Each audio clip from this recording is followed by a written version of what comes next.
Blogger के new interface में advance SEO setting कैसे करते हैं, इस वीडियो में हम इसी के बारे में बात करेंगे। तो चलिए इस वीडियो को स्टार्ट करते हैं। मैं हूं अभय और आप देख रहे हैं डेली डिजिटल डोज।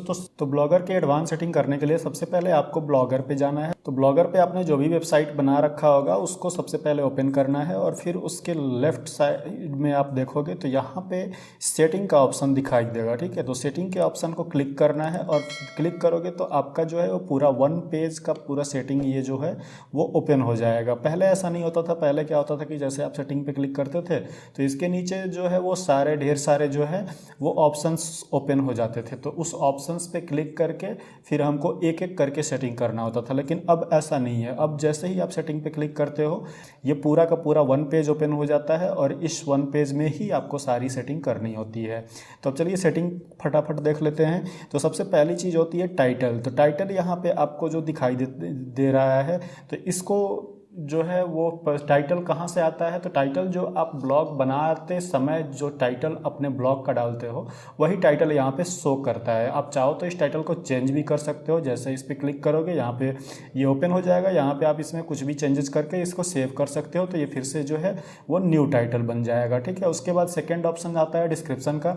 डिस्क्रिप्शन में आपको आपका जो भी कीवर्ड होता है आपके वेबसाइट से रिलेटेड या जो भी डिस्क्रिप्शन आप लिखना चाहते हो अपने वेबसाइट से रिलेटेड वो डिस्क्रिप्शन आप यहाँ पे दे सकते हो। आप चाहे तो कीवर्ड्स यूज़ कर सकते हो या फिर बिना कीवर्ड के भी आप 2-4 लाइन जो है वो लिख सकते हो। तो डिस्क्रिप्शन के लिए आप जो है इस पर क्लिक करोगे, यहाँ पे आपका जो है वो पूरा डिस्क्रिप्शन इस तरह से आ जाएगा। ठीक है, तो इसमें आपको लिखना है। ठीक है, लिख के आप जो है वो सेव कर दोगे और उसके बाद ये सेव हो जाएगा। उसके बाद तीसरा आता है ब्लॉग लैंग्वेज का। ब्लॉग लैंग्वेज पे आपको क्लिक करना है। इस पर आपको ढेर सारे लैंग्वेज यहाँ पे मिल जाएंगे, लगभग सारे लैंग्वेज मिल जाएंगे।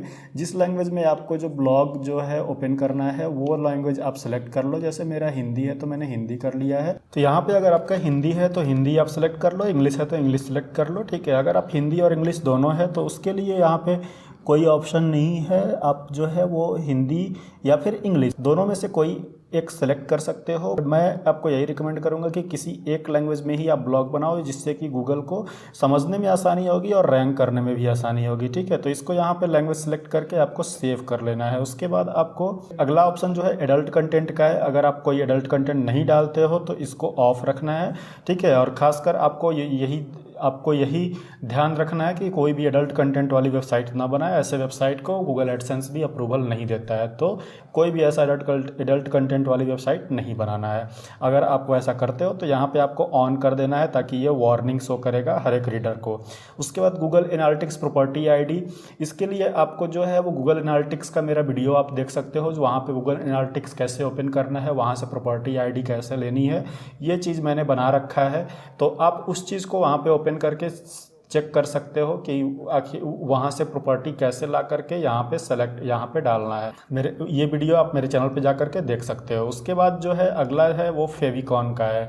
फेविकॉन आपको डालना ज़रूरी होता है। फेविकॉन क्या होता है कि फेविकॉन जैसे कि अब ये यहाँ पे ये जो दिख रहा है तो इसको फेविकॉन बोलते हैं। हर एक वेबसाइट का अपना फेविकॉन होता है। फेविकॉन जो है वो हर वेबसाइट के लिए अलग अलग होता है, तो आपको फेविकॉन अपने वेबसाइट में लगाना चाहिए। ताकि ये भी एक एसईओ में काउंट होता है कि वेबसाइट की एक अलग ब्रांडिंग होती है, इससे वेबसाइट की एक अलग पहचान हो जाती है। और जैसे कि मेरा ये वेबसाइट है, अगर मैं इस पर क्लिक करूं तो यहाँ पे आप देखोगे कि मेरा यहाँ पे फेविकॉन जो है वो लगा हुआ है। तो आप देख सकते हैं मेरे वेबसाइट पे यहाँ पे ये फेविकॉन लगा हुआ है। तो यहाँ पे आप इसी तरह से आपको भी यहाँ पे फेविकॉन लगाना है। इस पर आपको क्लिक करना है। फेविकॉन पे आप क्लिक करोगे तो ये एक अलग पेज पे जाएगा और यहाँ पे आपको चूज़ फाइल करना है। तो फाइल जो है वो आपका जो है वो 100 KB से लेस होना चाहिए, इसका ध्यान रखना है आपको। और फेविकॉन बनाने के लिए आपको 30x30 या फिर 25x25 का ही साइज़ रखना है। ठीक है, तो उसी साइज़ का आपको फेविकॉन बनाना है। ऑनलाइन फेविकॉन बनाने के लिए आपको गूगल पे जाना है और फेविकॉन जो है वो फेविकॉन लिख के सर्च कर लेना है। तो यहाँ पे आपको 2-3 वेबसाइट मिल जाएंगी। किसी भी वेबसाइट पे आप जा करके फेविकॉन बना सकते हो। सबसे पहला वेबसाइट मैं रिकमेंड करूँगा the best favicon generator, completely free है। इसको आप ओपन करोगे तो यहाँ पे जा करके आप जो है वो फेविकॉन बना सकते हो। ठीक है, तो अब जैसे कि यहाँ पे देखिए, यहाँ पे फेविकॉन के लिए इमेज है, टेक्स्ट है, इमोजी है। इन तीनों में से कोई भी आपको बनाना हो आप जो है इसको क्लिक करोगे और क्लिक करोगे तो यहाँ पे आपको जो है वो ऑप्शन आ जाएगा बनाने का। जब से कि ये टेक्स्ट मैंने सेलेक्ट किया तो टेक्स्ट पे जैसे आप देख सकते हैं ये टेक्स्ट का प्रीव्यू दिखा रहा है। अब आपको कोई भी टेक्स्ट, जैसे आपका वेबसाइट कोई भी है, अगर मान लीजिए टी से आपका वेबसाइट का नाम टी से शुरू हो रहा है तो आप टी करोगे तो यहाँ पे टेक्स्ट आ जाएगा। उसके बाद यहाँ पे फॉन्ट का कलर चेंज कर सकते हो और ये बैकग्राउंड चेंज कर सकते हो, ठीक है। तो इस तरह से आप जो है यहाँ से फेविकॉन जनरेट करके अपने हिसाब से यहाँ पे फॉन्ट फैमिली, साइज, सब कुछ यहाँ पे मिल जाएगा। आप इससे जनरेट करके आप जो है यहाँ से डाउनलोड कर सकते हो, ठीक है। डाउनलोड करने के बाद आप यहाँ पे आकर के उस जो फेविकॉन को यहाँ पे अपलोड कर दोगे, चूज फाइल पे क्लिक करके फिर सेव कर दोगे तो फेविकॉन आपका इस तरह से शो करने लगेगा। उसके बाद जो है अगला जो है वो है प्राइवेसी का। प्राइवेसी में आपको विजिबल टू सर्च इंजन, ये जो है इसको आपको ऑन रखना है, ठीक है। क्योंकि यहाँ नीचे आप देख सकते हो allow search engine to find your blog, अगर आप इसको ऑन रखोगे तभी सर्च इंजन जो है आपके ब्लॉग को फाइंड कर पाएगा। तो इसीलिए आपको जो है इसको ऑन रखना है। उसके बाद अगला जो है वो पब्लिशिंग आ रहा है। पब्लिशिंग में ब्लॉग एड्रेस जो है वो सबसे इंपॉर्टेंट होता है। ब्लॉग एड्रेस जो आप बनाते हो उस समय blogspot.com आपको मिलता है, तो जो भी यहाँ पे आप नेम डालोगे उसके पीछे blogspot.com मिलेगा। उसके बाद आपको कस्टम डोमेन जो है वो ऐड करना होता है। अगर आपने किसी थर्ड पार्टी से टॉप लेवल डोमेन बाई किया है, तो जैसे कि GoDaddy, बिग रॉक, इस तरह के जो थर्ड पार्टी वेबसाइट्स हैं उनसे अगर आपने .com डोमेन बाई किया हुआ है तो उसको आप ला करके यहाँ पे ऐड कर सकते हो। ऐड कैसे करना है उसके ऊपर मैंने पहले ही वीडियो अपने चैनल पे बना के रखा है, आप जा करके मेरे चैनल पे आप देख सकते हो GoDaddy से किस तरह से परचेज करना है और किस तरह से अपने कस्टम डोमेन को वेब ब्लॉगर में आके ऐड करना है। उन दोनों पे मैंने वीडियो बना रखा है, आप जा करके वहाँ पे सर्च कर लोगे तो आपको मिल जाएगा। उसके बाद आपको यहाँ पे रीडायरेक्ट डोमेन में आपको जैसे कि रीडायरेक्ट करना है, ये ऑप्शन आपको जब कस्टम डोमेन आप जब लगाते हो तब ये ऑप्शन ऑन करने का आता है। उसके अलावा आप ये ऑप्शन ऑन नहीं कर पाते हो। इसमें क्या होता है कि जैसे कि आपने कस्टम डोमेन लगा दिया तो sairystage.com को ये क्या करेगा कि www.sairystage.com पे रीडायरेक्ट कर देगा।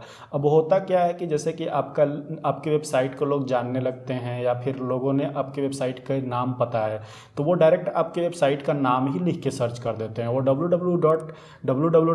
लगाना कोई प्रीफर नहीं करता है, ठीक है। तो इसीलिए अगर ये नाम लिख के सर्च करते हैं और आपका ये रीडायरेक्टेड नहीं है तो गूगल इसको दो वेबसाइट समझ लेगा, एक विदाउट www और एक www, ठीक है। तो दो वेबसाइट समझ लेगा और एक वेबसाइट जिसमें www अगर रीडायरेक्ट नहीं है तो एक पे एरर आने लगेगा। तो इस तरह से आपका वेबसाइट की जो रैंकिंग है वो डिक्रीज हो जाएगी और गूगल भी इसको जो है वो पेनाल्टी भी दे सकता है। तो इसीलिए आपका रीडायरेक्शन जो है वो ऑन होना चाहिए। और हमेशा इस तरह से क्या होगा कि जब भी कोई अगर ये इस लिंक पे अगर आपको क्लिक करके कोई अगर इस लिंक से ओपन करता है तो भी ये रीडायरेक्ट होकर ऑटोमेटिकली इस लिंक पे चला ही जाएगा, ठीक है।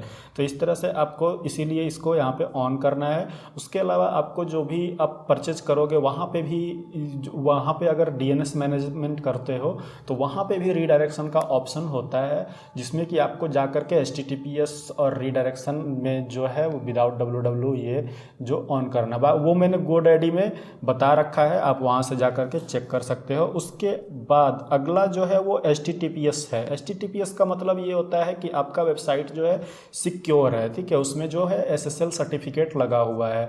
अगर सिर्फ HTTP है इसका मतलब आपका वेबसाइट सिक्योर नहीं है, SSL सर्टिफिकेट नहीं लगा हुआ है। तो HTTPS हमेशा जो है वो ऑन रहना चाहिए। यहाँ पे आप देख सकते हैं HTTPS अवेलेबिलिटी जो है वो है यहाँ पे HTTPS का रीडायरेक्ट, इसमें भी रीडायरेक्शन होता है। जैसे कि HTTP है और HTTPS, मान लीजिए कि आपका वेबसाइट HTTP पे खुल रहा है, मतलब कि आपका SSL नहीं है, उसको अगर HTTP पे ओपन कोई कर रहा है तो वो रीडायरेक्ट होकर HTTPS पे जाना चाहिए ताकि आपका SSL सर्टिफिकेट उसको दिखाए और उसकी प्राइवेसी भी दिखाए कि हाँ आपका जो वेबसाइट है वो सिक्योर है, ठीक है।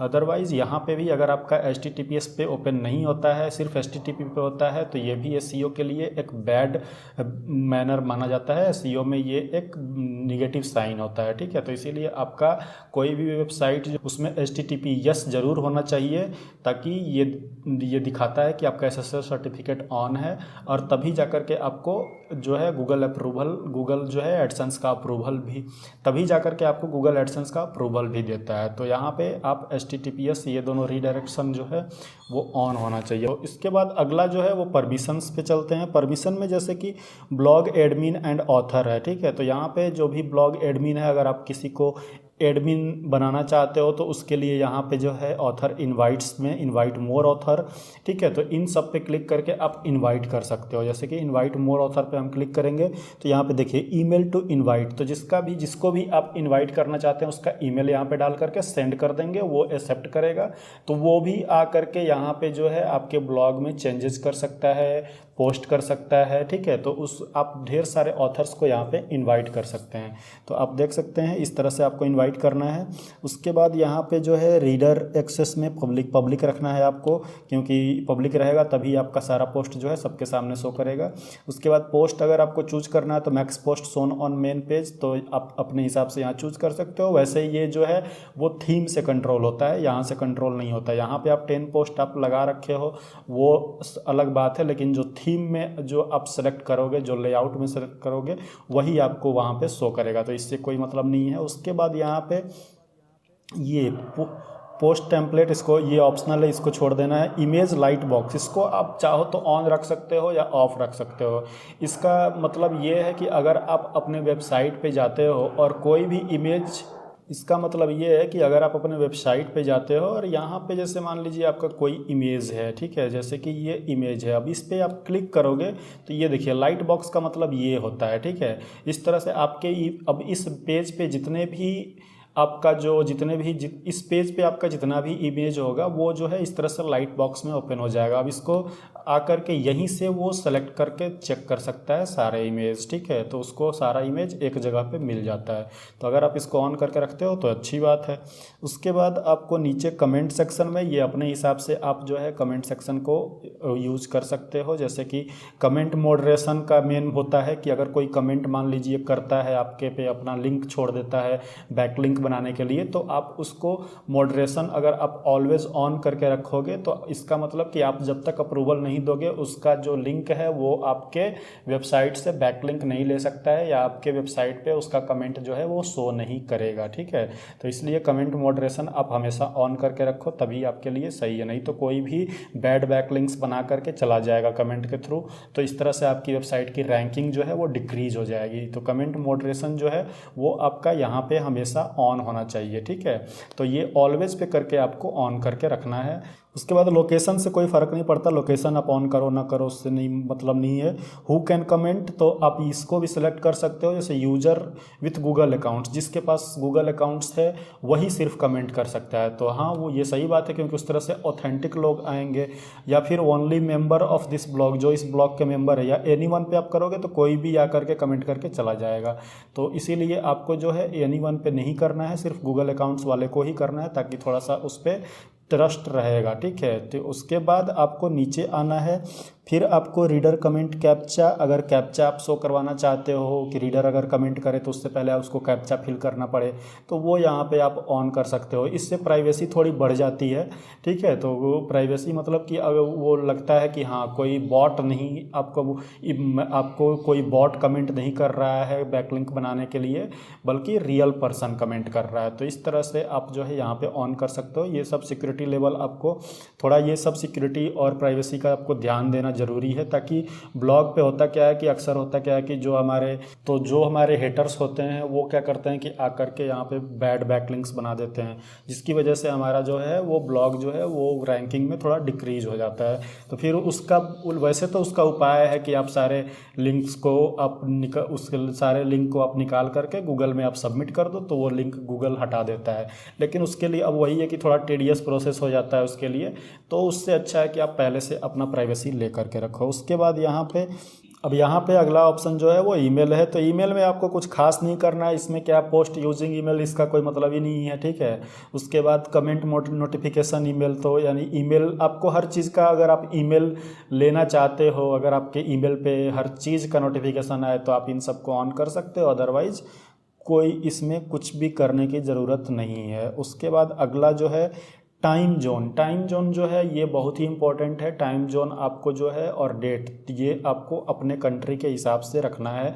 तो आपका जो टाइम जोन है उस पर आप सेलेक्ट कर सकते हो, जो भी आपका टाइम जोन है वो आप सेलेक्ट कर सकते। खासकर जब हम इंडिया में हैं तो कोलकाता का टाइम जोन जो है वो फॉलो करते हैं, ठीक है, जैसे कि इंडियन स्टैंडर्ड टाइम कोलकाता।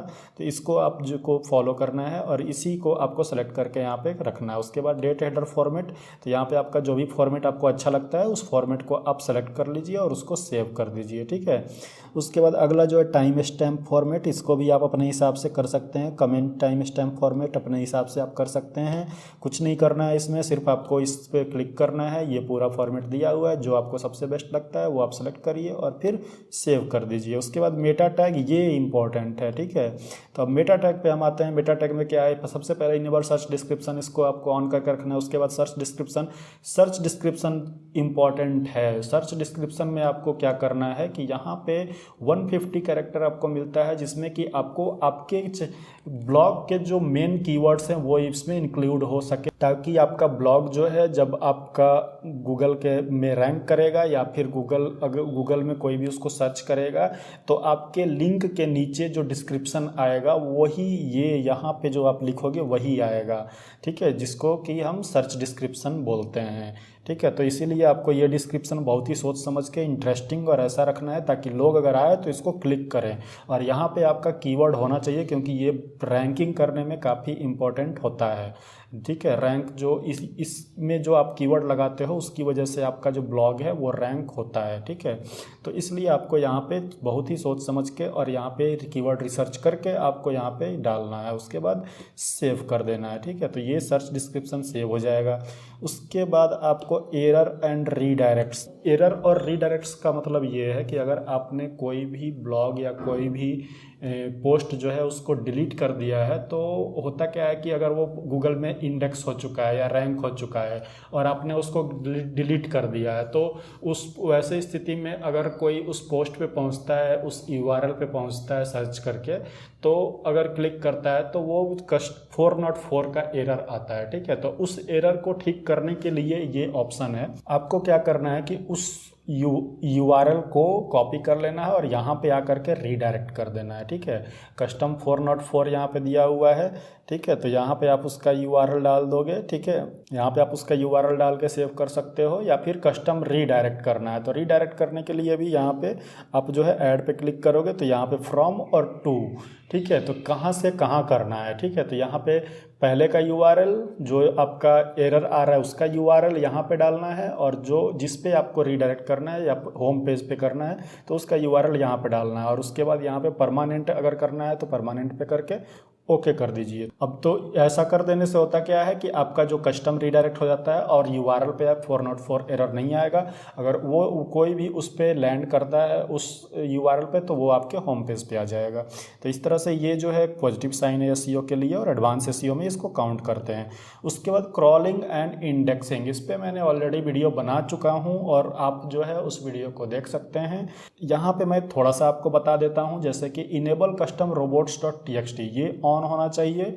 उसके बाद कस्टम रोबोट्स .txt, इसमें आपको सबसे पहले आपको अपना साइट मैप जनरेट करना है। साइट मैप जनरेट करने के लिए आप जो है तो गूगल पे जाओगे, यहाँ पे आपको जो है लिख के सर्च कर लेना है generate site map for blogger. सबसे पहला ये जो वेबसाइट आएगा यहाँ पे, इसी पे ब्लॉग जो है इसी पे जनरेट होगा, ठीक, इसी पे आपका साइट मैप जनरेट होगा।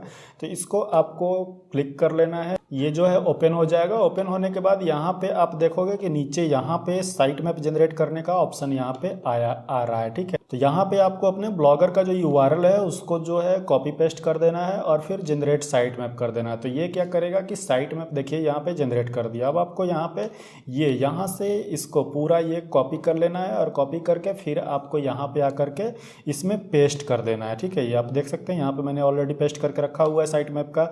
अब एक और चीज़, आप लोगों के सर्च कंसोल में जब आप जाओगे तो वहाँ पे जो है कवरेज यूआरएल कवरेज इशू आता है, ठीक है, कि आपके ब्लॉग में कवरेज इशू आता है। तो वो कवरेज इशू इसीलिए आता है कि आप जो है कैटेगरी टैग और लेबल को आपने डिसअलाउ नहीं किया होता है। हमें जो है अपने ब्लॉग में कैटेगरी टैग और लेबल्स को रैंक या इंडेक्स नहीं कराना होता है। अगर आपका ये इंडेक्स हो जाता है तो आपका जो है कवरेज इशू आने लगता है। इसीलिए आप जो है वो कवरेज इशू को ठीक करने के लिए ये 3 कोड जो है ज़रूर अपने इस कस्टम robots.txt में डालें। कौन कौन सा? डिसअलाउ कैटेगरी, डिसअलाउ टैग और डिसअलाउ लेबल्स, और इसको डाल करके यहाँ पे सेव कर लीजिए, ठीक है। आपका कवरेज इशू भी सही हो जाएगा, ठीक है। तो ये हो गया। उसके बाद enable custom robots header tag, इसको भी ऑन रखना है। उसके बाद होम पेज टैग्स, इसको ऑल और नो ओडीपी पे करके सेव कर देना है, ठीक है। उसके बाद archive and search page tags, इसको क्या करना है? No index and no ODP. इसको क्या, आर्काइव और सर्च पेज को इंडेक्स नहीं करवाना है, इसीलिए इस पर no index and no ODP. उसके बाद पोस्ट एंड पेज टैग्स, इसमें ऑल और इसमें नो ओडीपी। पोस्ट और पेजेस जो होते हैं उसको हमें इंडेक्स करवाना होता है, इसीलिए इस हो गया। उसके बाद गूगल सर्च कंसोल, इसके बारे में मैंने वीडियो बना रखा है, इसको आप देख सकते हैं। गूगल सर्च कंसोल में कैसे सबमिट करना है उसी के बारे में ये है।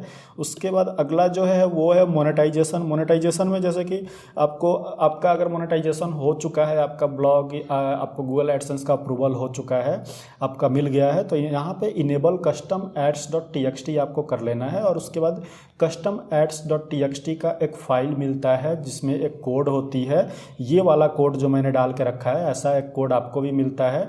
उस कोड को आपको यहाँ पे ला करके पेस्ट कर देना। इससे आपका जो है वो गूगल एडसेंस में आपका एक जो है ऊपर जो है ads.txt का एरर आता है, उसको वो जो है यहाँ पे ला करके डाल देने से सॉल्व हो जाता है। तो उसके लिए आपको जो है यहाँ पे ला करके डालना बहुत ज़रूरी है। उसके बाद आपको मैनेज ब्लॉग्स में इंपोर्ट कंटेंट, बैकअप कंटेंट, यहाँ पे कहीं से आपको ब्लॉग कंटेंट इंपोर्ट करना है तो आप कर सकते हैं। उसके बाद बैकअप ले सकते हैं, जैसे अब इस पर क्लिक करोगे तो यहाँ पे ऑप्शन आएगा automatically publish all important post and pages, यहाँ पे क्लिक करके आप इंपोर्ट कर दोगे, हो जाएगा। उसके बाद यहाँ पे बैकअप करना है कंटेंट का, तो यहाँ पे बैकअप डाउनलोड कर लोगे, यहाँ पे ये बैकअप आ जाएगा। रिमूव करना है तो यहाँ से remove. Site feed, allow blog feed, अगर ब्लॉग साइट का फीड अगर ऑन करना है तो आप अलाउ कर सकते हो, ठीक है। उसके बाद पोस्ट फीड रीडायरेक्ट यूआरएल, तो अगर पोस्ट फीड का रीडायरेक्ट यूआरएल अगर आपको करना है तो उसको भी आप कर सकते हो। जैसे कि यहाँ पे जैसे फीड बर्नर का है, फीड बर्नर से कैसे करना है, इसके लिए आपको यूट्यूब पे बहुत सारे वीडियो मिल जाएंगे, आप देख सकते हो। आजकल इसका लोग यूज़ नहीं करते हैं, ठीक है, तो इसीलिए इसका कोई खास यूज़ नहीं होता है। अगर आप करना चाहते हो तो कर सकते हो, इसमें ये टोटली आप पे डिपेंड करता है। उसके बाद लास्ट में टाइटल एंड इनक्लोजर लिंक्स, इसको ऑफ रखना है। उसके बाद जनरल, ये जो है ऑफ रखना है, ठीक है। तो ये हो गया आपका पूरा का पूरा ब्लॉगर का एडवांस एसईओ सेटिंग। इतना ही सेटिंग आपको जो है अपने ब्लॉगर में करना है, जिससे कि आपका ब्लॉगर जो है रैंक भी होगा, सर्च में भी आएगा, जो भी पोस्ट आप लिखोगे वो भी रैंक होगा, गूगल के फर्स्ट पेज पे भी आएगा, ठीक है। तो इस तरह से अगर इतनी सेटिंग आपकी परफेक्ट रहती है, तो अगर इसमें कोई भी गड़बड़ होती है, कुछ भी थोड़ा इधर उधर होता है, तो आपका ब्लॉग जो है वो रैंकिंग डिक्रीज कर देगा। इसीलिए आपको इसको ध्यान रखना है। और बाकी आपको ब्लॉगर के जितने भी ट्यूटोरियल्स हैं वो मेरे चैनल पे जाओगे आप, तो वहाँ पे आपको ब्लॉगर के सारे ट्यूटोरियल जो है आपको मिल जाएंगे। यहाँ पे आपको प्लेलिस्ट में आना है, प्लेलिस्ट में आ करके आपको जो है यहाँ पे आप देख सकते हो how to create a blog in blogger, तो ये प्लेलिस्ट आप ओपन करोगे, इसमें सारे ब्लॉगर के ट्यूटोरियल यहाँ पे मिल जाएंगे। उसके बाद एडवांस एसईओ सीखना है वो भी मिल जाएगा। बैकलिंक फॉर बिगिनर यहाँ पे मैंने बना रखा है, इसमें भी 8 वीडियो है, ये भी आप कर सकते हो, ठीक है। यहाँ पे फिर एडवांस ब्लॉगर एसईओ टिप है यहाँ पे, ठीक है। फिर गेट फ्री ऑर्गेनिक ट्रैफिक, ये भी है। अगर इसमें अभी मैं और फ्री ऑर्गेनिक ट्रैफिक पे मैं और भी वीडियोस बनाने वाला हूँ, तो उसके लिए आप जो है मेरे चैनल को सब्सक्राइब कर लेना और बेल आइकन प्रेस कर लेना, ताकि आपको आने वाले वीडियोस की नोटिफिकेशन मिस नहीं होनी चाहिए, ठीक है। तो फ्रेंड्स, आई होप कि आपको ये वीडियो पसंद आई होगी, और अगर पसंद आई तो इस वीडियो को शेयर करिए, लाइक और सब्सक्राइब कर दीजिए। बाकी मिलते हैं अपने नेक्स्ट वीडियो में, तब तक के लिए बाय बाय, टेक केयर।